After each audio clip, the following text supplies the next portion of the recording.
Hello, hello, and welcome to another edition of the One Hood Power Hour. I am your host, Miracle Jones.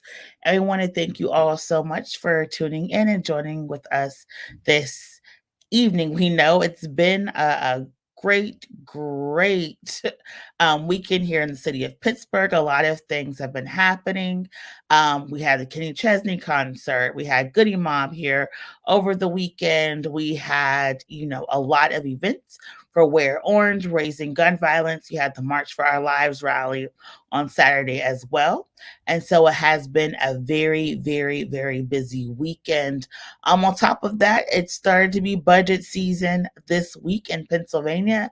And so to talk about all the things that is happening in Pennsylvania, and give us a current events of the day, please welcome our political director, Kari Mosley. Hey, how you doing? Good. And speaking of the weekend, you were at the Goody Mob concert. You were out there. How is it being out and about in the city and seeing a lot of the work that people have been to make it more diverse, to have economics come back in the city? How was the weekend? Yeah, I mean that was a really awesome event for Three Rivers Arts Festival. Shout out to everybody involved. The folks, Janice Burley and the folks at the August Wilson Center. Shout out to the Union crew. Many of you know that that 1/3 of the Union crew is one half of Selecta and K Most. That's Selecta and the Honorable Mayor Ed Gainey gave a proclamation to Black Steel, DJ Big Phil, and Selecta, for all the amazing work they've done as the union. That affiliation of DJs and all the great work that they've done, over the many years. So, big shouts out to them, Ed Gainey was on stage, with the Goody Mob, not rapping, but, just being, that very involved, very grassroots, very engaged mayor that he's been, over this past 6 months. So it was like awesome, to be at an event, with a legendary group like the Goody Mob, representing the ATL. They brought, that dirty South vibe, up north. And it was mad fans, it was, definitely a huge crowd. And it was definitely a lot of Goody Mob fans, a lot of people saying the words to all the songs. People was, really hyped that, CeeLo came. 'Cause I know at different shows sometimes like CeeLo isn't there because he has a lot of other stuff going on. But, they had the whole crew, man. They had the whole Goody Mob crew, Big Gip, Cujo, and the whole, family, representing the Dungeon family, just that legendary collective out of Atlanta that really, put Atlanta hip hop on the map in a whole different way, so it was just dope, you know what I mean? And just to see all those people, obviously after everything we've been through these past couple of years, to see people out, enjoying themselves, definitely the city has definitely transformed. Definitely a lot of new establishments, was able to, me and my wife and my good friend Image sat down, had a bite, after the performance, ran into Bernard Alexander, at a place down there on Penn Avenue. And, you could definitely see it's a different vibe, and there's definitely a concerted effort, to bring, different kind of programming. So from a social point of view, you can really see where, politics and culture, intertwines. The fact that, Mayor Gainey was at that event on stage, giving out a proclamation, the three legendary DJs, with, one of the most legendary Southern hip hop groups, on the stage, and I couldn't imagine, back in the day, like a group like the Goody Mob, performing, at something like the Three Rivers Arts Festival, which is considered kind of a mainstream, event. But it's just showing you how, culturally, we transform, as a society, as a country, and even is happening at the regional level. We're seeing it in the politics as well, as in the cultural offerings, for the people, here. So, hopefully it's just a sign, of things to come. And, again, like kudos, to everybody involved, particularly, my homies from the Union Crew, Black Steel, my brother DJ Big Phil, and of course, my partner, DJ Selecta, who wasn't able to be there, but obviously is still, part of that legendary team. So yeah, it was awesome, and hopefully it's a preview to a really really great summer. Because it definitely has been some challenging things that have been happening, not only over the past couple of years, but even more recent times, and still like a lot of violence, going on in the city. So hopefully this could be, something that really livens things up for the summer, and hopefully we can have a good summer in the city and have as much peace as possible, and continue to bring people together. Yeah, and you mentioned what's going on with the wave of violence. A thing that happened today was a couple of people, actually, a couple of Republicans in the legislature actually introduced articles of impeachment against the district attorney in Philadelphia, arguing that a part of this quote unquote wave of violence that we've seen all across the country is due to some of their changes within in the district attorney's office, despite the fact that they are actually adequately and aggressively pressing charges against people accused of using guns, having guns, and possessing guns. So it's an ongoing conversation, but there's respond directly to the idea that people are trying to come together to hold community to actually engage in anti-violence work in different ways. And moving on from violence, we also saw a continuing on of the January 6th Commission. And there's been a lot of conversation about the amount of times that Pennsylvania and Pennsylvanians have been mentioned, especially because of all of the people who are not only at the Capitol, but because we still have the fallout from Act 77 with another sham audit, with other investigations and things happening. And so as this continues on, do you think that this is going to like impact our local elections as we're trying to begin finally to move towards November?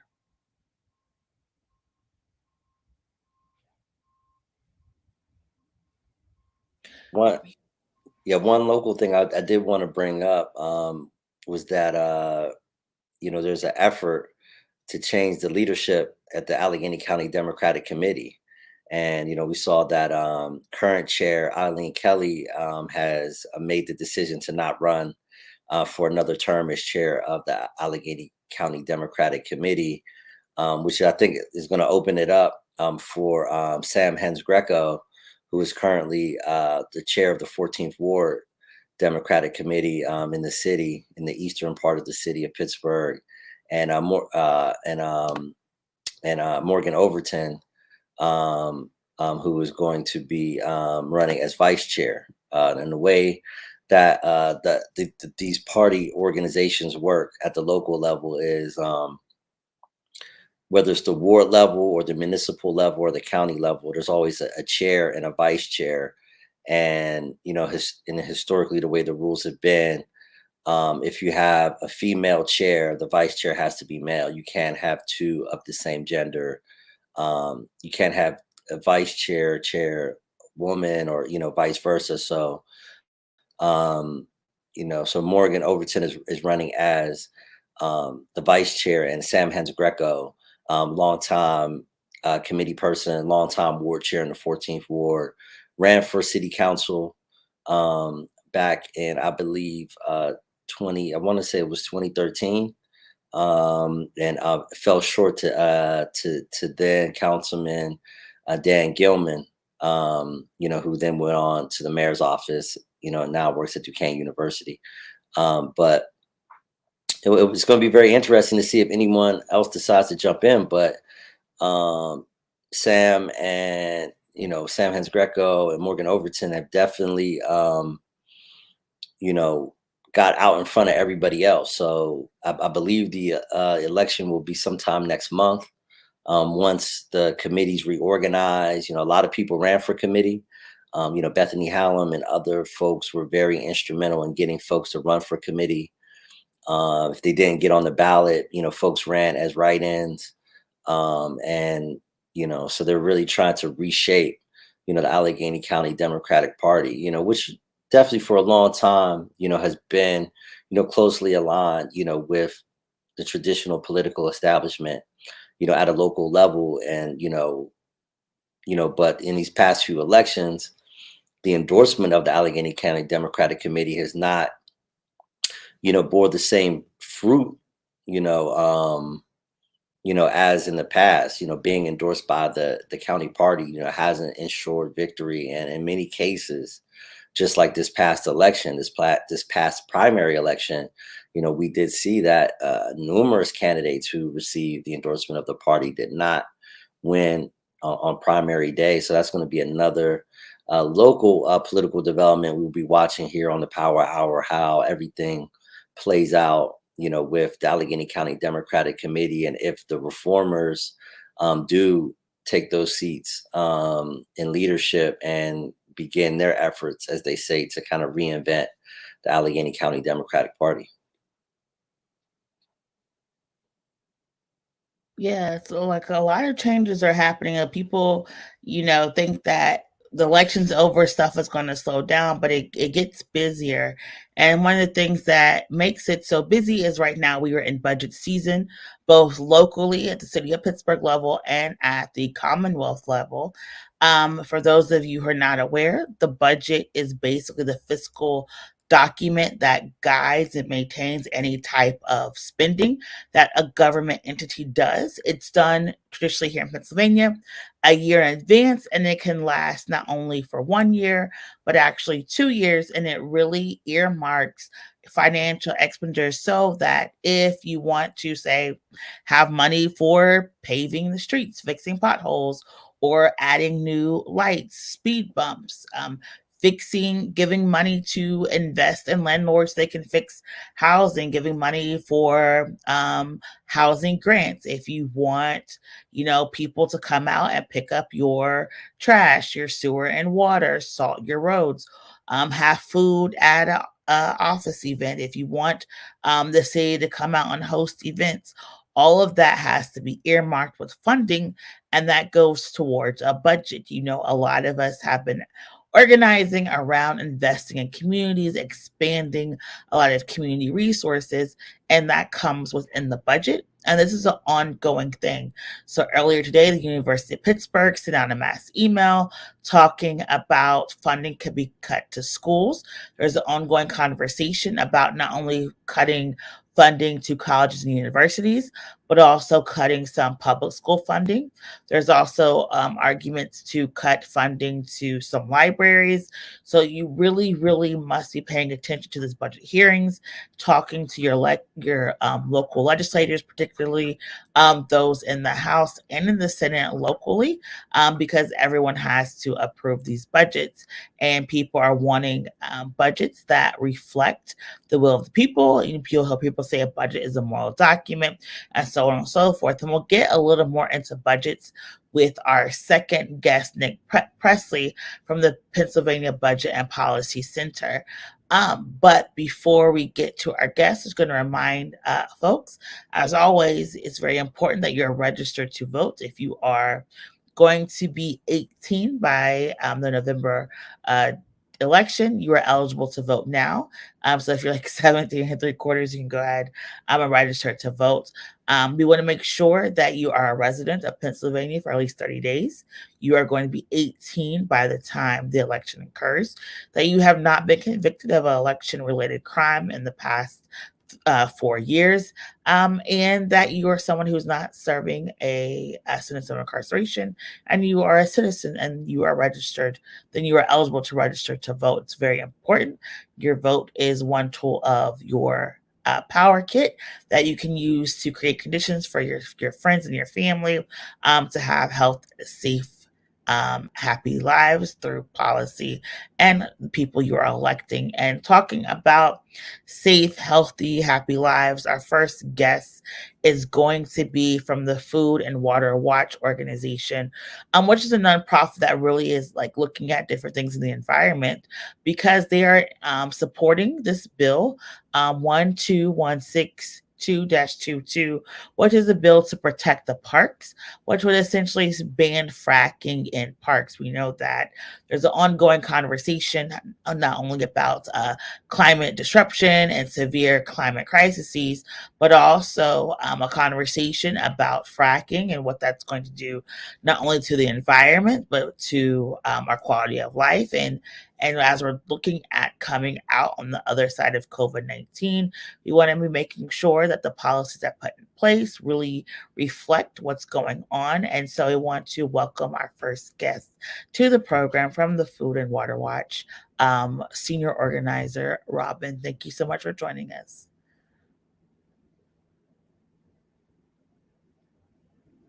All right. Thank you so much for having me. I appreciate it.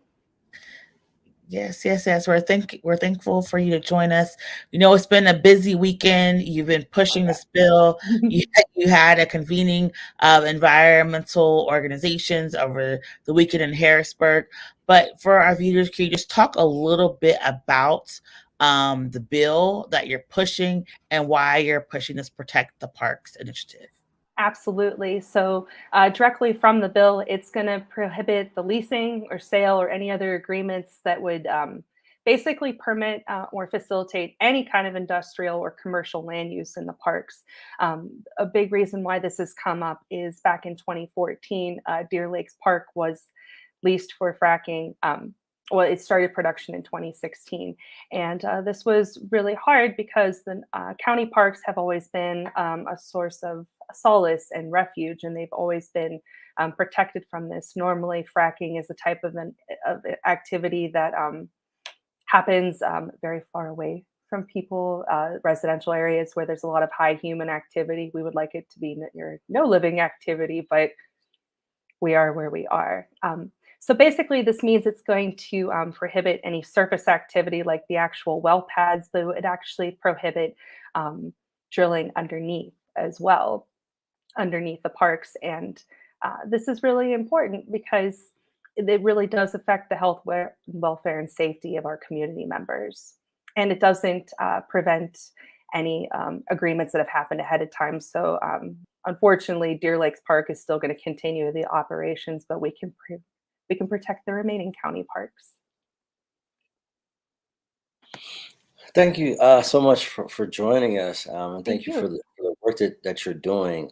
What do you say, when you get pushback, and it seems like some of the fanfare has died down over the past several years, but I do remember maybe 10 years ago, when hydraulic fracturing, really became a newer technology.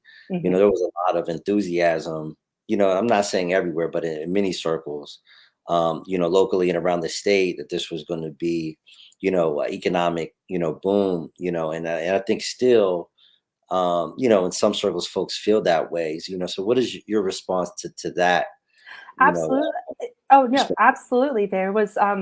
It was touted as this bridge fuel to renewables. Even major environmental organizations, I won't name them because they're allies, they were touting it. But then as the research came in that it was actually a dirtier, more polluting fuel than even coal or anything like that, we all quickly retracted our statements, and I'm proud of that. It takes a lot more maturity and power to realize to say we were wrong, and now that we have the new information, we're going to go and promote health and safety.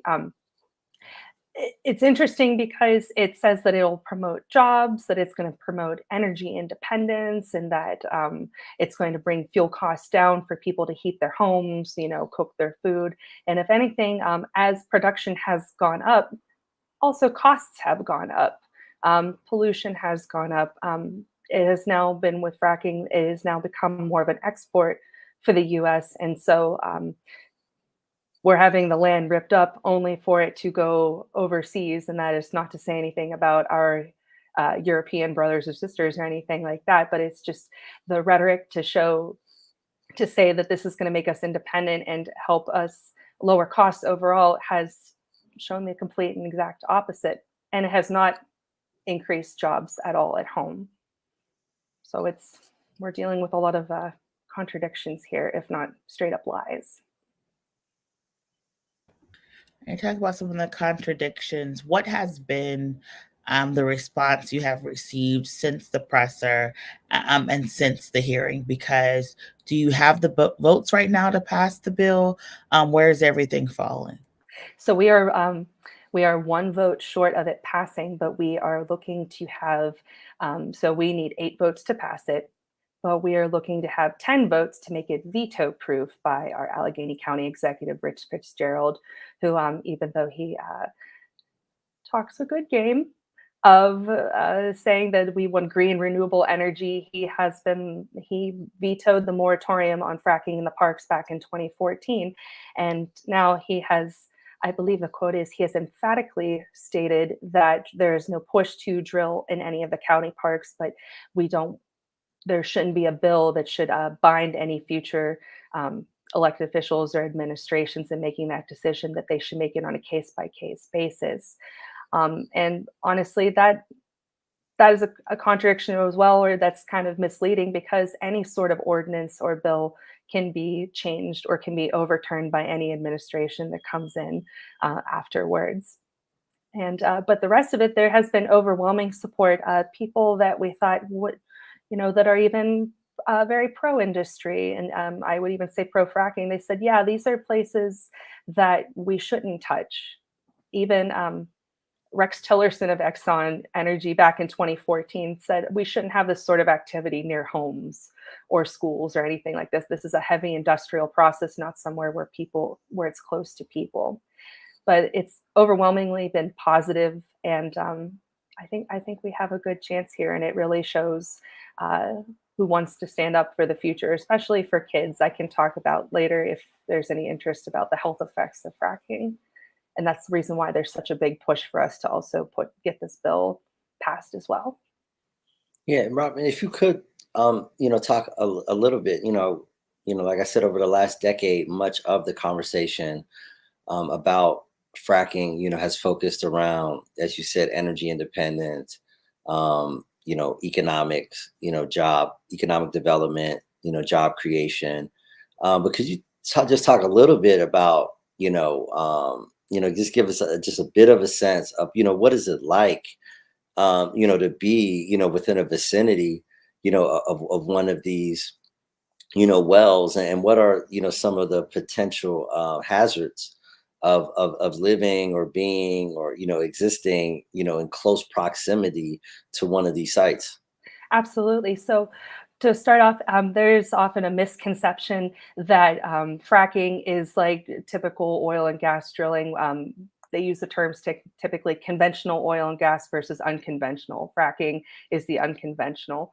Conventional is just like really, it's like sticking a straw in the ground to extract the gas. It has its risks too, but it's less invasive. But fracking, that's short for hydraulic fracturing, is this massive operation that requires at least 5 acres of land, and you are pushing millions of gallons of water and sand and other chemicals to go through the ground, and it will shatter the Marcellus shale. That's part of the fracturing of the shale.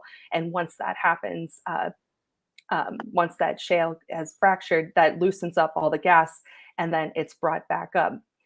So a lot of things can happen with that. When it's brought back up, there can be leakage into the water table, so there's water contamination of private and or public water sources. A lot of things that are brought back up with this. Some of those chemicals that are used, like benzene and toluene, they are known carcinogens. They are known to cause cancer. And sometimes drilling companies don't even have to tell people what are in their mixes because it's considered proprietary knowledge.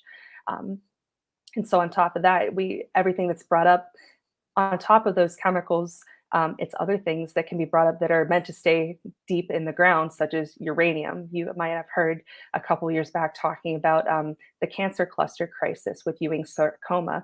And these children that are having this extremely rare cancer are popping up in clusters all around the county surrounding Allegheny County where there's high fracking activity. And we think that that is from when the gas is returned, the flowback has returned from these operations. It's also bringing up radioactive materials. To live close to one of these, Pennsylvania has a minimum setback meaning of 500 feet, meaning the state only requires that you're 500 feet away from this massive operation. The noise, the smells, or more importantly, the things you can't smell, like methane. Methane is a greenhouse gas that is 86 times more invasive and harmful to the environment than carbon dioxide. And this can cause a myriad of health problems, and it can worsen asthma, can cause certain cancers, things like that. And the stress alone of living near one of these operations with increased truck traffic, people coming from out of town, there is always a link between these sorts of operations and increased crime. And it really can affect like the character of your community, and then it just also can all the resources that are used, an enormous amount of water, especially in areas that might be having water shortages now. And what's really scary is that it can cause fracking increases seismic activity. It actually causes human-induced earthquakes. The state of Oklahoma, for example, you wouldn't think would be anywhere with an earthquake. Now it's one of the most seismic states in the United States, like compared to California and everywhere else where we're saying, oh yeah, well, San Andreas fault line, we expect earthquakes and things like that, but not in Oklahoma or things like that too. And just in addition to cancer, it also causes reproductive problems, blood-related disorders in children with the water contamination, causes a lot of premature birth. And it also affects communities that have already suffered at the hands of other industries. So it's a process that really, it looks good on paper. Some people have really profited from it. Some people have saved their farms from it. And some people haven't had the health effects, but there are too many connections that have shown that there's no safe way to frack and to prevent human harm or all life harm.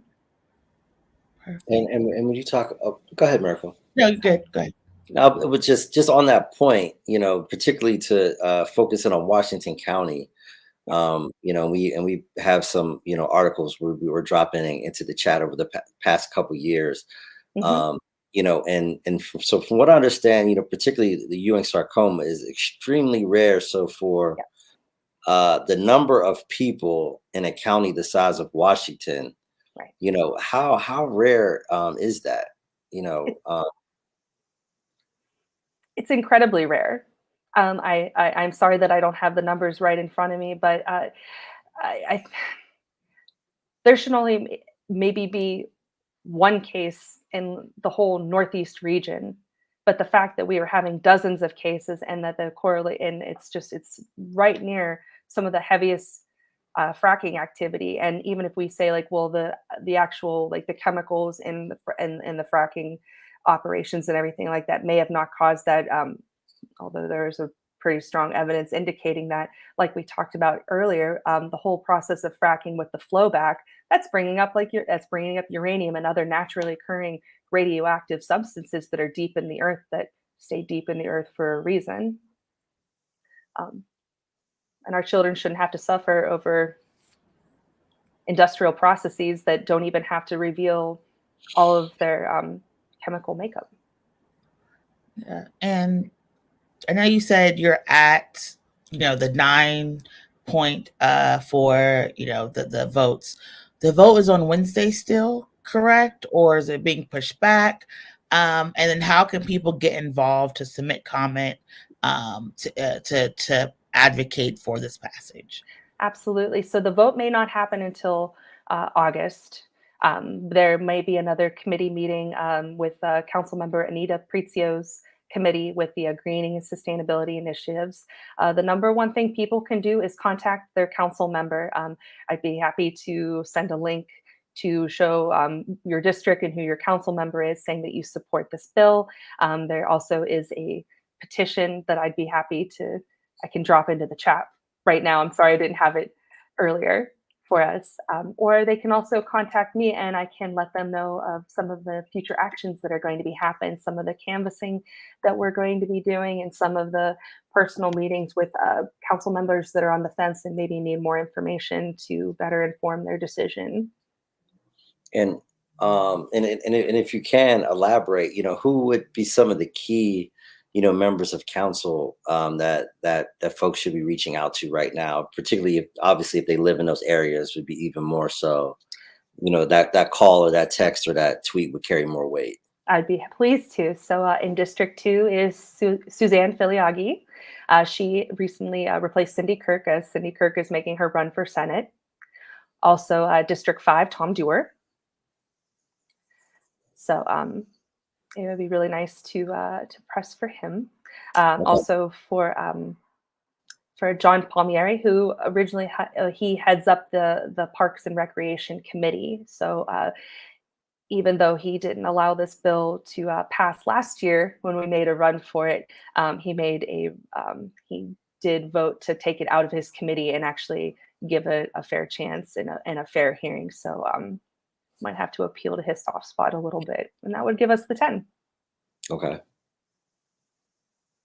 And then and the reason you're pushing for 10, because with the recent comments, you believe that if and when this bill passes, because you at least have over 8 votes, that it's going to be vetoed, correct? Absolutely.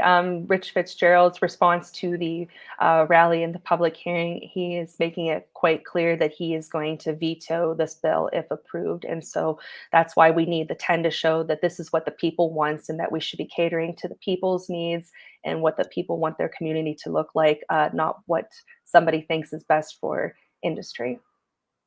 Mm-hmm. And then as we wrap, can you just talk a little bit, because I know you're talking about fracking, but pollution is a huge issue here in this region. You just had a lot of people talking about a lot of breed spots going up in alerts over the weekend.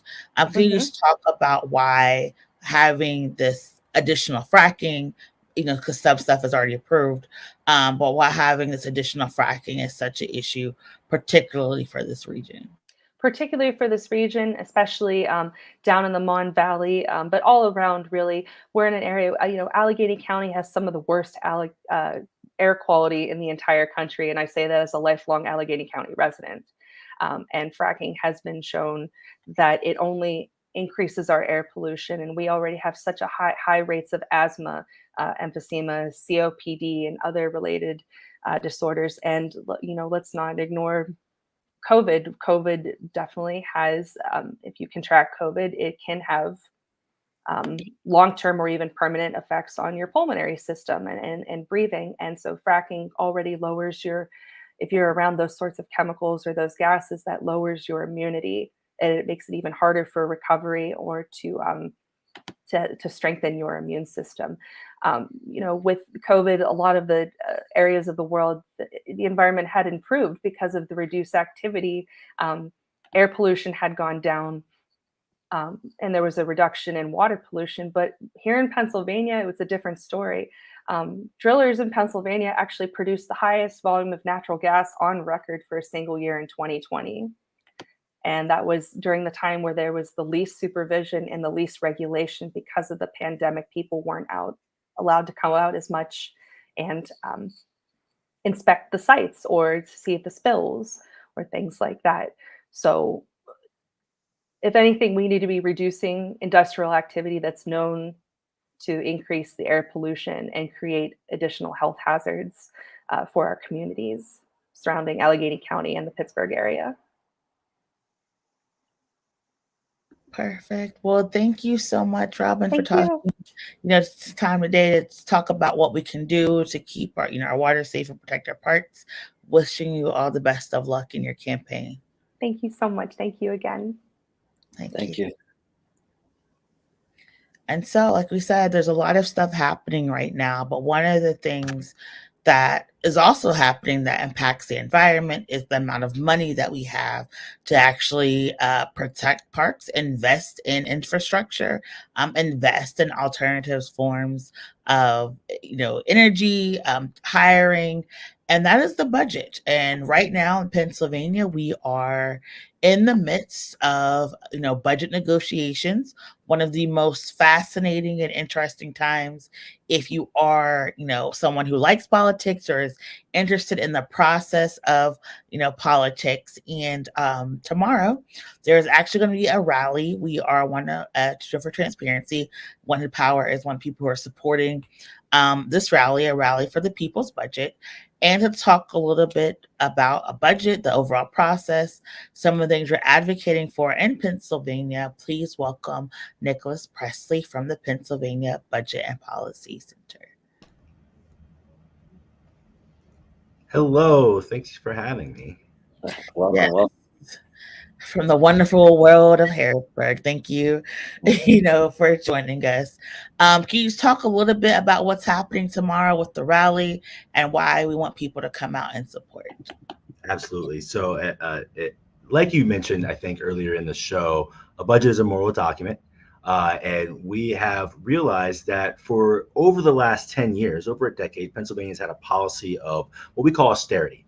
We feel like we don't have enough money, so we don't spend a lot of money in our budget on services that people need. Now, before the pandemic hit, Pennsylvania already had some of the largest gaps between the rich and the poor in the nation. But since the pandemic, this gap has only widened more as working Pennsylvanians and small businesses are struggling economically, especially most recently with the rise in prices. What people don't know is that Pennsylvania actually spends less than most other states do to improve the lives of our people. Compared to other states, we spend less money on K through 12 education. We spend less money on higher education per capita. We spend less money on childcare, housing, healthcare, public health, environmental protection. And meanwhile, wages have stayed low. Pennsylvania still has a minimum wage of $7.25 an hour. And while all the areas around us, all the states around us have raised their minimum wage at least once in the last decade, our rents are increasing. And as we all know, the price of gas is redonkulous at this point in time. And we've got school buildings that are filled with lead pipes. And so what we're doing tomorrow is congregating on the Capitol steps. We're inviting anyone who's in the area to join us to demand what we call a people's budget. We want a budget that will spend what is a once-in-a-generation budget surplus in Pennsylvania on the things Pennsylvanians need.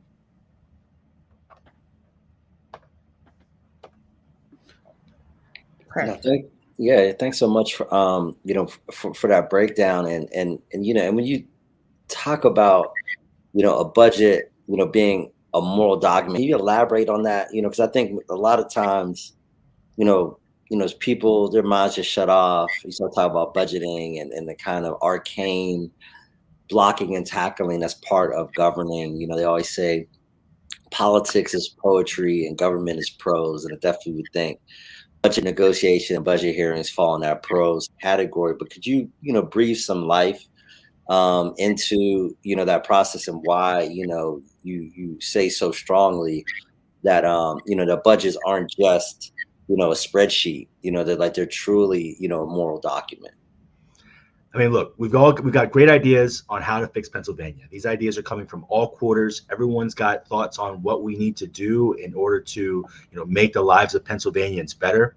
But none of those ideas, none of those programs, none of that matters if there's no money in it. Pennsylvania has a budget process that's really derived by, or it's decided based on the programs. We don't necessarily fund parts of the government. We fund programs that the government runs, and that's the way it's supposed to work in theory. But you can have the best ideas, and if there's no money to actually run the program, then there's no way to actually get that program off the ground and helping people in Pennsylvania. I think a really good example of some of the areas in which we see that is mental health care in Pennsylvania, and also our public defender's office. I just had a conversation with a representative earlier today who was talking about the fact that we do not fund our public defender's offices in Pennsylvania. And so it's a great idea in theory to provide everyone with defense, especially if it's someone who can't afford to pay for their own lawyer. But if we're not funding these things, then there's no money for anyone to be able to access these resources. And so when we say the budget is a moral document, look, I get it. When I start talking about the budget and I say things like structural deficits and I use language like clawback provisions and blah, blah, blah, people's eyes start to glaze over and they start to fall asleep. But the fact is, where you put your energy, where you put your money is where you put your priorities.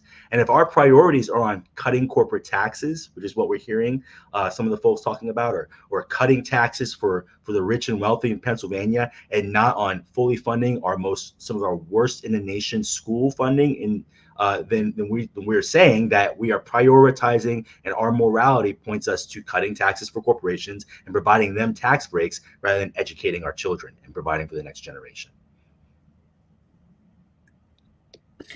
And you're talking a little bit about the numbers, but when we're talking about a budget, we're in a very rare opportunity because Pennsylvania has this surplus. We had the COVID-19 expenditures, also money from the infrastructure bill.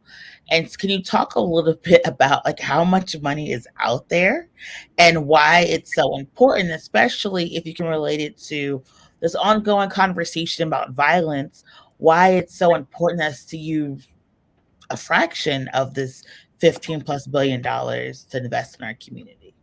And there's the number, $15 billion, y'all.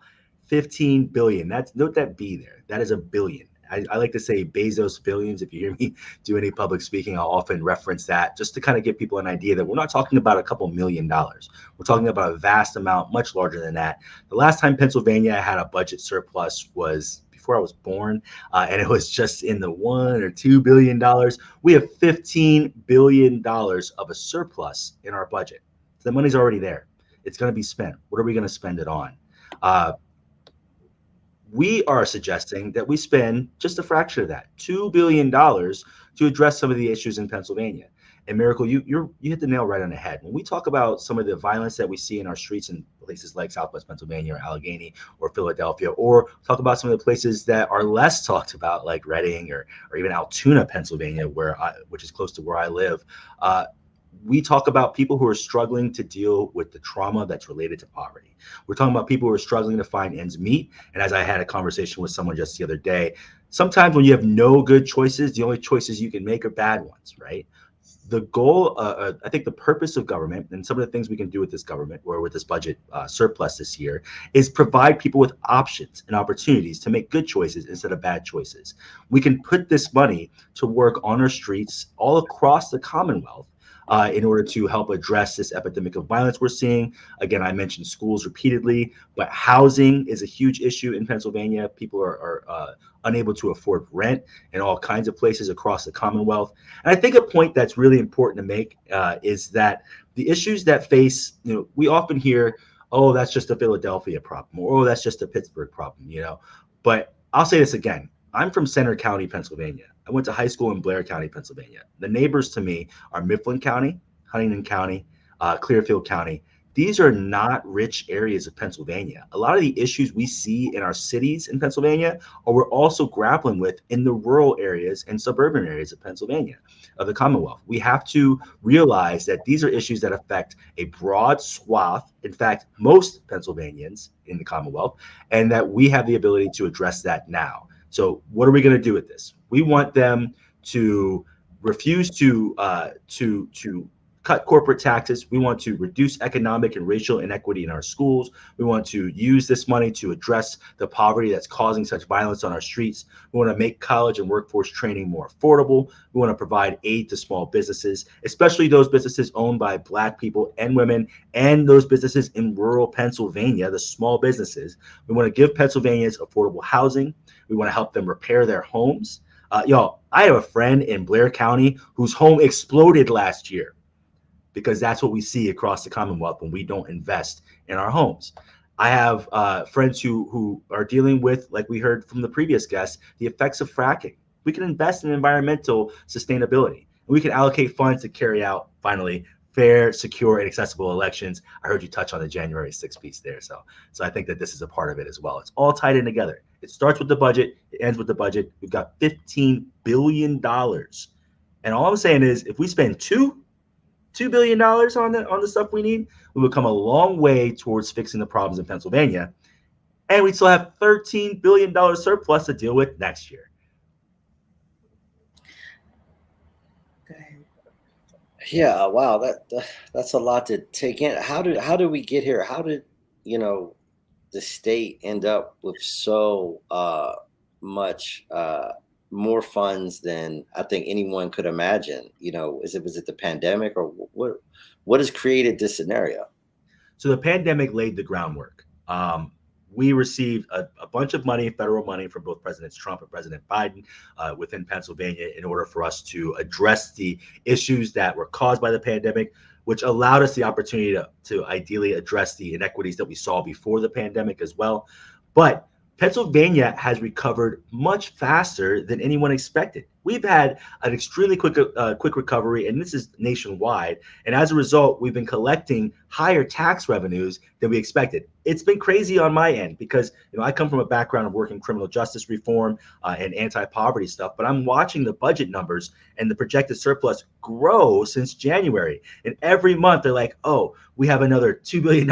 Every month we have another $3 billion. And now we're sitting at this grand total of 15. It is as a result of a couple different things. We've done a really excellent job of recovering from the pandemic in this Commonwealth, but we've also been able to, utilize or receive this federal monies from the government as well. And now it's just time to spend it. We can't just let it sit in the bank, and we certainly can't let it sit in the bank long enough for us to give it to corporations and rich people. Yeah, and also a part of, there's been a conversation about a fear that the budget is being held in limbo until like after November, because people want that $1 billion to spend. They want to earmark it themselves in January. And so what is some of the talking points that you're using now to try to encourage a more, proactive legislature to say, what, we need this funding now? Because like you said, people's homes are falling apart. People are very desperate for support, and we're seeing a lot of almost violence being attached to not having these resources. So is there any type of messaging that's really reaching and resonating with people to kind of come together and have this people's budget? Yeah, I mean, I think I said a piece of it earlier on.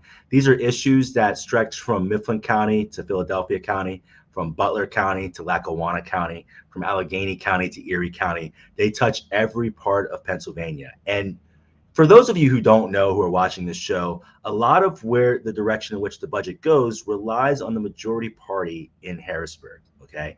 And so our messaging that seems to touch people and make sense is that we need to look at the majority party, the Republicans, look at their districts. Look at my friend in Blair County who lost his home because he couldn't afford to keep his home upkeep. Look at the folks in Mifflin County, which is one of the poorest counties in the Commonwealth, whose children are going to underfunded schools. Look at the folks who are suffering from meth and heroin addiction in Butler County. Look at the folks who are dealing with fracking in Washington County and the struggle that they're dealing with.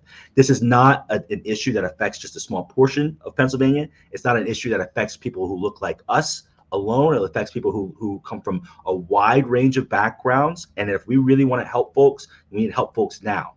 The idea that there are some legislators who would want to sit on this money for political reasons needs to be spread far and wide. Let's let folks know what these people are doing. If it's one thing I've learned working in state level politics, especially dealing with some of the folks who are working in Harrisburg, is that a lot of people have no idea what happens in that building. They don't know what's happening until it trickles down eventually to affect them in their daily lives. And then they are often led to blame the wrong people. Okay.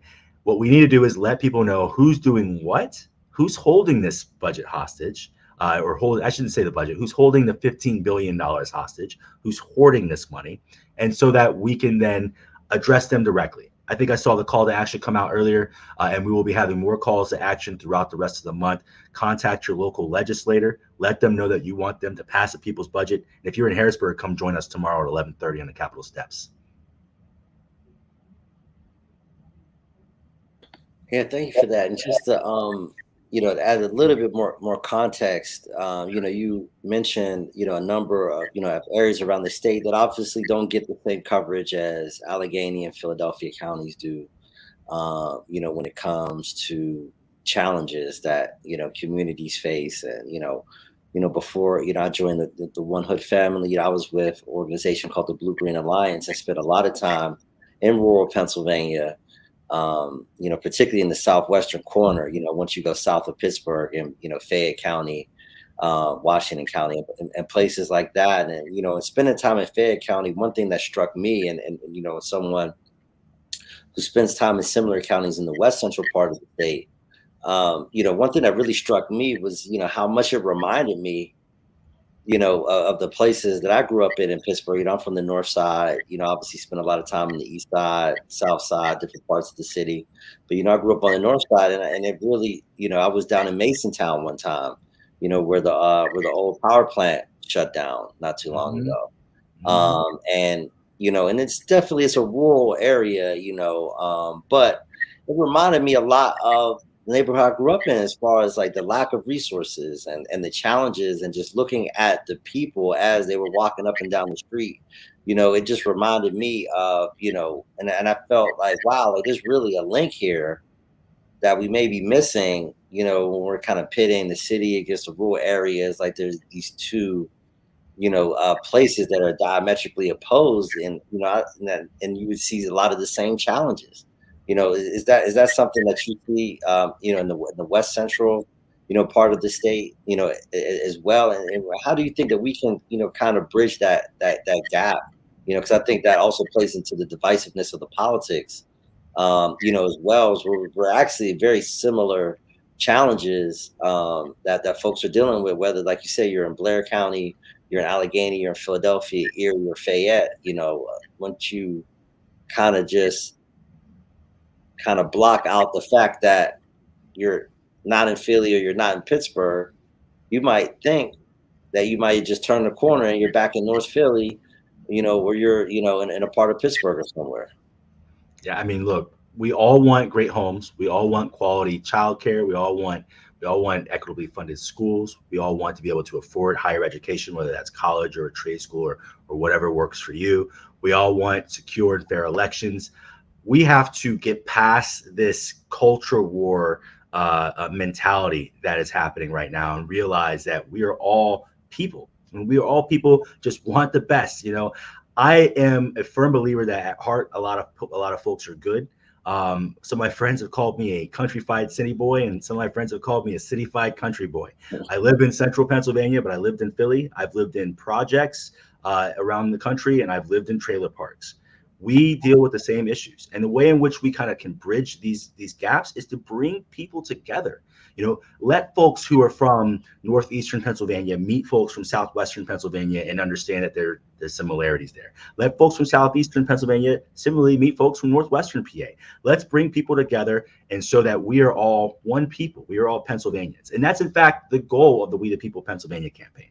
There are other campaigns, I think I'll say this real quick, there are other people or other groups that use We the People in their names, but you'll look and you'll see that those folks are very regional. They're only concerned with the issues of a certain group of people or a certain type of people. We have a multi-ethnic, multiracial, multi-geographical coalition that we have brought together of folks who realize that these are issues that affect all of us. And so as long as we can continue to spread the word and share the knowledge and the resources, then we can continue to bridge this gap. We've got a ways to go, but I think that we're on our way.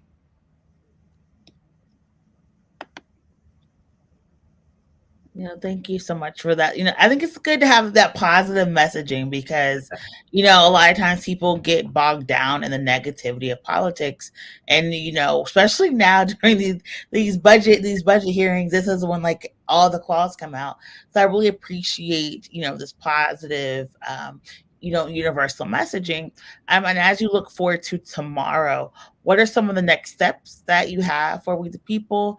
And then how can people get involved in supporting the rally? So the rally is just the start of a kickoff of a number of events that we'll likely be doing over the course of the next 2 weeks or so. Just a reminder: the budget is Pennsylvania constitutionally mandated to be passed, balanced by June 30th, and what we're hearing right now is that the negotiations are just starting up. As you said at the top of the hour, we are just now entering the heart of budget season, and so we will continue to pay attention to this. We will have calls to action out. We should urge our legislators to not give in to this desire to cut corporate taxation without ensuring that that money stays in Pennsylvania. We should continue to fight to get equitable school funding, and we should fight for fair and secure elections as well, etc. So just keep an eye on the We the People Pennsylvania Facebook page. I don't think I sent it earlier, so I dropped it in chat just now. Keep an eye on our sign up for our mailing list on our website, which is wethepeoplepa.org. And we will be sending out calls to action. If you can't join us for the budget rally, we'll be live streaming it on our Facebook page. You'll get to hear a number of organizations joining us, including CASA, Make the Road, All Voting is Local. We've got a representative from the Philly DA's office, as well as a number of legislators who will be joining us in order to talk about their goals and their hopes for the budget. Stay involved in the process. Don't sleep, Pennsylvania. We really have an opportunity here to do something we will only see once in our lifetimes. And so stay tuned. We'll have a lot more coming up. Perfect. And on that note, thank you so much, Nick. Is representing the Pennsylvania Budget and Policy Center with We the People. It's going to have a great rally tomorrow. Thank you so much. Thank you. And so, like always, we're bringing you information that you can really use and apply to like your daily life. It's a lot of information. Budgets are one of the most important documents, but also one of the most cumbersome documents to go through and read over. So, we're really grateful for people like Nick and We the People who really spend so much time and energy looking at these documents and putting together a people's budget that can really radically change the way our lives are and could have an immediate impact to improve people's lives. So we're very thankful for the guests. And with that, to turn it over to Rap and just talk a little bit about some things happening this Juneteenth weekend. We'll turn it over to our political director, Kari Mosley. Yes, and this Saturday, One Hood will be in the house at PNC Park for a really incredible event. There'll be a portion of the event will happen, prior to the game, but it's going to be showcasing, artists from around the region, and really continuing, our partnerships, with the local community. We've, been able, to build on the One Hood media side, build a great partnership, with the Pittsburgh Pirates, and really looking forward, to an incredible event this Saturday. Mary, do you have anything else you want to add about the event coming up on Saturday? Yes, it's also Juneteenth is right before Father's Day weekend. Or Father's Day. So in addition, at the Juneteenth, we'll have a photographer there who will be taking photos with, the papas and the kitties. So if you're a father, you're gonna bring your children down. You're gonna get some photos taken with like you and your babies, young ones, teens, your children, at our Juneteenth event, meet some really cool artists, register to vote. Voting is important. There's a lot of events happening. Also, Project Matters is hosting a ball that evening. BYE, Black, Young, and Educated, they're hosting a pop-up on Sunday, the 19th. There is a Juneteenth event really all over in Braddock, in the Mon Valley. And so there's a lot of things that you can do this weekend to get out and to celebrate, the end of chattel slavery, but also uplift the changes and strides that we are still making for equity and equality this weekend. So also, because it's on a Sunday, a reminder that for those places that have adopted Juneteenth, it will be also observed on Monday. So when places and businesses may be closed on Monday, the day after Juneteenth. But please make sure you come out. It's going to be a great weekend. You can still wear your mask, go be outside. It's just a great weekend to celebrate freedom and the hopes of the future. And with that, I'll turn it back over to Kahari to take us out. Yeah, we want to definitely thank Robin and Nick for joining us and giving us really important information about what's happening with the county parks and what's happening with the state budget process. There's tons of links in the comment section you can check out, get up to speed on everything around the Protect Our Parks campaign, as well as the We the People campaign. The Protect Our Parks is a campaign that's at the county level, and the We the People campaign is at the state level. And for those who will be in the Harrisburg area, or the folks in Western Pennsylvania that will be heading up, to Harrisburg.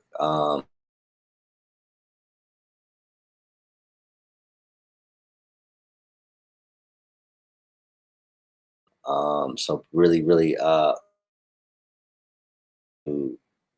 rubbing shoulders with a lot of good folks from around the state.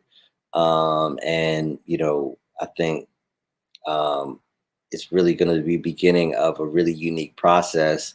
Knowing how much resources the state government has, as we move into this very important negotiation process. And I'm someone who has never served in the state house, but those who know me know that that my spouse is a former state legislator. And I definitely as a spouse of a former legislator, I'm very, very in tune with this time of the year. And I'm actually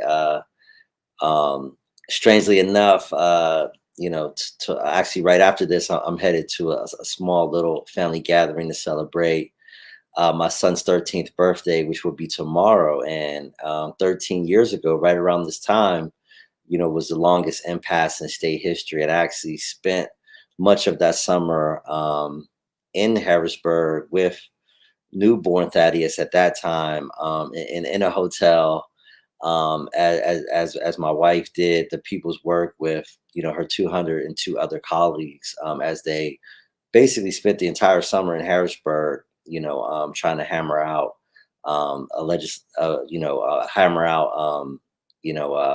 a solution, to that impasse.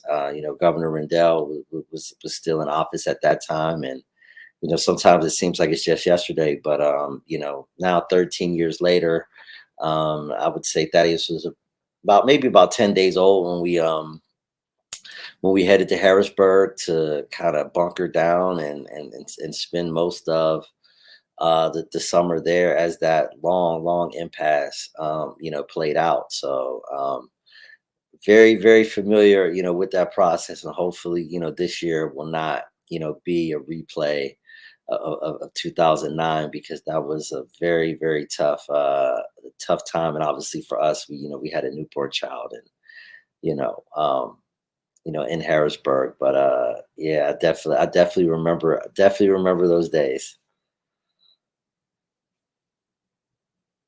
Well, thank you so much, y'all. Enjoy the week, and hopefully we'll see you on Saturday. Take care.